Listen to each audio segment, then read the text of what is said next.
So, hi guys! Good morning! So, for today's vlog guys, gusto kong i-share sa inyo yung aking morning skincare routine. Yes guys, and kagigising ko lang, wala pa akong hilamos ng mukha at gusto ko nga ipakita sa inyo yung product na ginagamit ko matagal na talaga. And yun nga, paubos na siya at nakapag-order na rin ako sa Shopee and dumating na nga guys. Eto guys, hindi ko pa siya na-unbox and gusto ko siyang i-unbox sa inyo para may pakita sa inyo na talagang ginagamit ko talaga siya. And, napaka-affordable niya lang talaga, guys. Grabe. At, syempre, maghihilamos muna ako, guys, ha? Wait lang. So, ayan, guys. Nakapagbasa na tayo ng face. At, ito nga pala yung aking ginagamit, guys. Itong Neutrogena Deeply Clean Acne Foaming Cleanser. So, ito, guys, paubos na talaga siya. And, ganito ko siya ginagamit. Sobrang konti lang talaga, guys. Ganyan lang. Ayan, makikita nyo ba yan? Parang pea-size lang. And, i-scrub ko lang siya ng ganyan bago ko siya i-scrub sa aking face or i-apply sa aking face. Ayan. Ganyan lang ako wash ng aking face, guys. Talagang mild lang talaga, guys, ha. Huwag masyadong sobra yung pagkakascrub nyo sa inyong face. Mga 20 seconds lang, then nagwa-wash na agad ako. And kapag meron akong makeup guys sa aking face, twice akong nagwa-wash ng aking face using Neutrogena Deep Clean Acne Foaming Cleanser. Then yan. Saka ko siya babanlawan. Massage lang natin siya ng konti. Ayan. Babanlaw lang ako guys. Babalik ako. Wait lang, sakit sa mata. Ayan guys, after natin mag-wash ng face, syempre patutuyuin na natin siya. Ang ginagamit ko talagang patuyo ng face ko is tissue, hindi towel. Hindi ako gumagamit ng towel, kaya napaka-aksaya ko talaga sa tissue guys. Kasi feeling ko, pag towel yung pinang-wipe ko sa aking face is, nagkakaroon ako ng mga small bumps. Ewan ko ba, siguro, feeling ko madumi yung towel, tapos ilalagay ko sa face ko. Pero nasanay na talaga ako na tissue talaga yung ginagamit ko sa dry ng aking face. Then, after nyan, ayan na. Ito nga guys yung gusto kong share sa inyo. Itong Neutrogena Deep Clean Acne Foaming Cleanser. Ito guys ay nabili ko pa sa Taiwan at dinala ko dito. And ngayon nga, ubos na siya.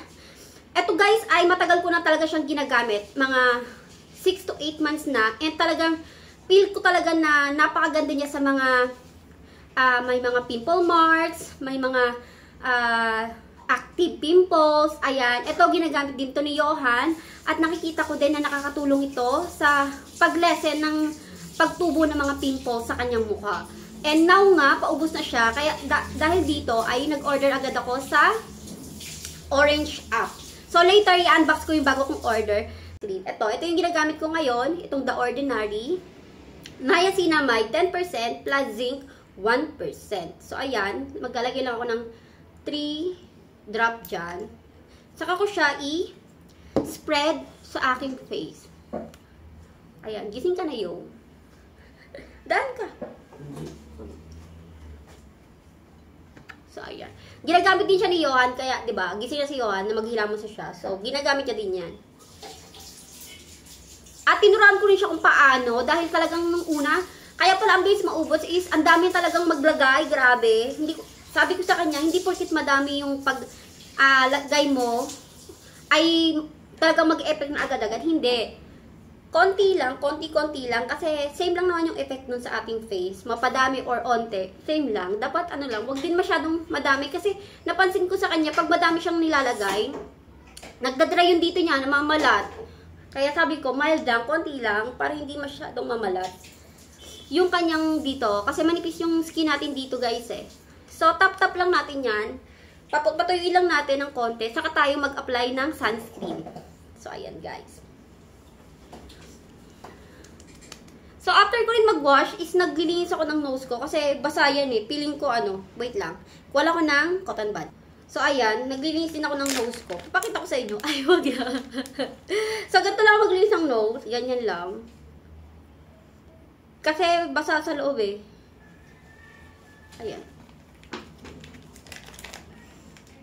Isa pa. Dalawa yan eh. Ito lang guys yung aking morning skincare routine talaga.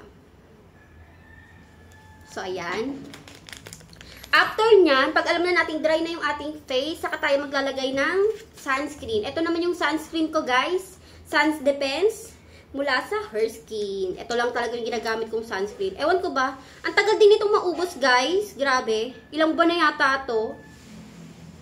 And affordable naman siya. Wala pa siyang 200. 180 lang yata siya. Ayan. So, yan. I-blend lang natin siya ng mabuti. Meron tong konting white cast, guys. Kapag nadamihan nyo at hindi nyo na-blend ng maayos.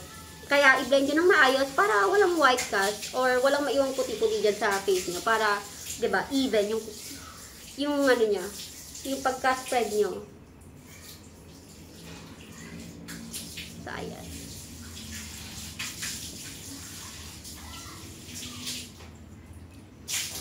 So, after nito, saka natin i-unbox yung in-order ko sa Shopee.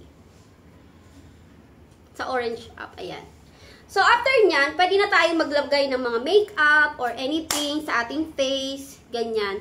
Or pwede rin naman ganito na lang. Kung hindi naman kayo aalis ng bahay, bakit pa kayong magbe-makeup, diba? Ako kasi pag hindi ako naalis ng bahay, hindi ako nagbe-makeup. Hindi nga ako nagkikilay eh. So, ayan na guys, yung final result ng ating morning skincare.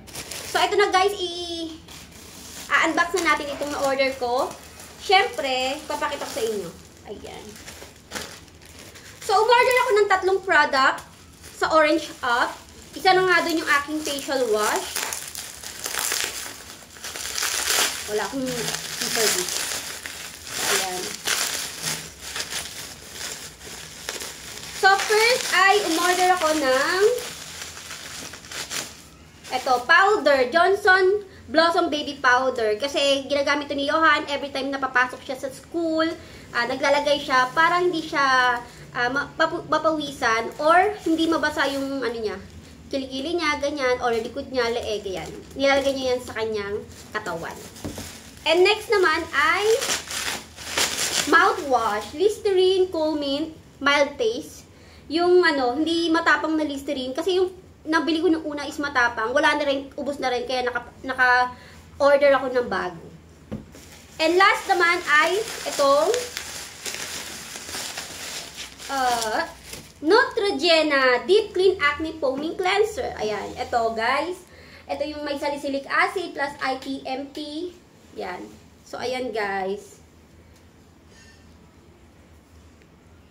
So, ito. Iiwan ko na to kay Johan para may magamit siyang facial wash. Kasi ito talaga yung ginagamit niya din every morning and every night. And ako rin, morning and night ko siya ginagamit. And kapag may makeup ako, twice akong naghihilamos ng aking face para totally matanggal yung mga makeup or mga dirt sa aking face, guys.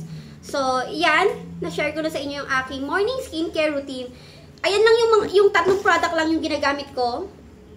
Talaga everyday and every night. But, hindi ako nagsa-sunscreen pag night. Ito lang. Pag night skincare routine ko. Itong dalawa. And kapag morning skincare naman, ito. Etong guys, facial wash na to ay good for sensitive skin, oily skin type, combination skin type. Lahat guys is talagang maganda siya. Kaya if gusto nyo rin siyang itry nyo na siya, especially sa mga maraming active pimple ngayon sa kanilang mga face. Dahil siyon, marami siyang pimples but now na lessen. And syempre, may iba pa akong pinapagamit kay Johan para totally na ma-brightening and mawala talaga yung mga pimple marks niya talaga. And yun nga yung Dr. Leo. So ayan paubos na. Ayan. Gumawa ako ng vlog na to sa sa another video na guys. Ayan. I-share ko siya sa inyo. And nag-order na rin ako ng panibago kasi mauubos na. Ayan. Then after natin ng skincare, syempre naglalagay na ako ng aking lip balm.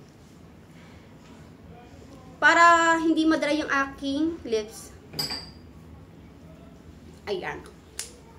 So, ayan guys. Thank you for watching guys.